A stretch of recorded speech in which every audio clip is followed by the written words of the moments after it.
fact is that my message to Congress is this. This is the strongest bill you can pass to lower inflation, cut the deficit, reduce health care costs, tackle the climate crisis, and promote energy security, all the time while reducing the burdens facing working class and middle class families.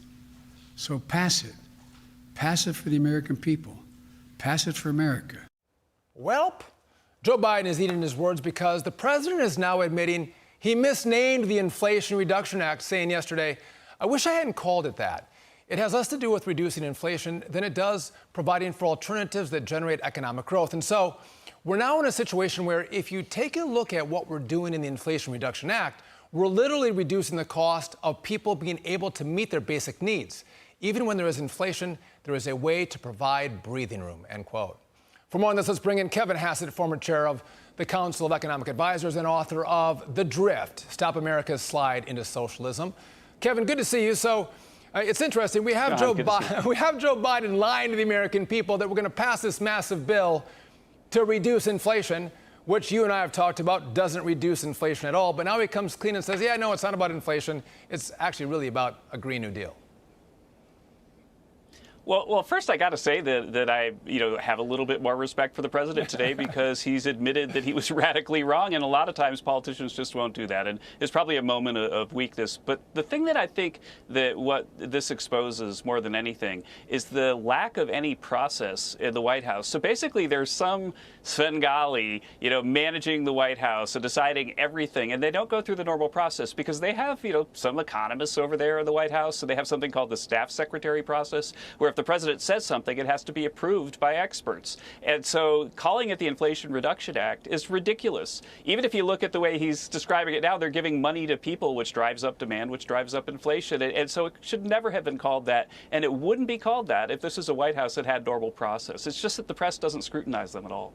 But it wouldn't have been called that because most people wouldn't have voted for a bill by some other name because inflation was sky high at that point, and to have a bill spending money to reduce inflation, that's actually something that the American people could get behind, even though that wasn't what the bill was going to do. So it was basically a bait and switch on the American people. Tell you I'm going to do one thing, but I'm going to do something completely opposite. You're right, and in fact, the one Inflation Reduction Act that we've had is basically Speaker McCarthy's deal over the debt limit, where we cut spending a couple trillion. That's absolutely 100% an Inflation Reduction Act. Everybody learns that in freshman macroeconomics, and they learn that in freshman macroeconomics because it's obvious and it's true. And so, yeah, I think the name is really unfortunate. It's one of the worst names, I think, that I've ever seen economically because it's just, they got everything backwards. They got the sign wrong. And so I think at least, there's one thing, and that's that he's admitting that it was wrong. Well, he was wrong, and had nothing to do with reducing inflation. It was driving inflation. I want to pivot with you because so many voters right now will tell you that they're worse off today than they were 5 years ago. Bidenomics actually doesn't work. It's not making people's lives better. There's a debate coming up in a couple weeks here on Fox News. This is an issue that is at the top of voters' minds. How should the GOP candidates be talking about the economy, talking about Joe Biden, talk about spending? How should they be addressing this on the stage at that debate? Right. Well, what I would do is I would start with talking about inflation. And the way I would talk about inflation, I would say that basically prices are about 20% higher now than they were when Biden took office. And so what that means is that if you spend $50,000 a year on your family, that you got to spend $10,000 more per year. And that's a lot of money. And unless your income went up by $10,000, you're worse off under Joe Biden. I would remind them of that. And then the second thing I'd remind them of is that we've had a debt downgrade. And it's because Biden is spending like crazy. It's as if he handed the nation's credit card to Hunter, and Hunter's gone on a bender. Right now you look at the CBO, and they're saying that we're going to be worse than Weimar Germany in just a few years. And so I would talk a lot about the fact that the credit rating went down because basically, think about it. If the U.S.'s credit rating goes down, then that means yours went down too, Sean, right? Because you're an American, you're a person who earns money in dollars. People who are going to lend money to you from around the world are now more wary of you because of what Joe Biden's done. So on that point, you wrote a piece on investors losing confidence in the U.S. dollar as the world reserve currency. Tell us about the piece. Yeah, so it's in National Review, it's in the next issue, and you can also find it online. And the point of the piece is that if you look at just the current trajectory of spending, then the U.S. is on a collision path with default.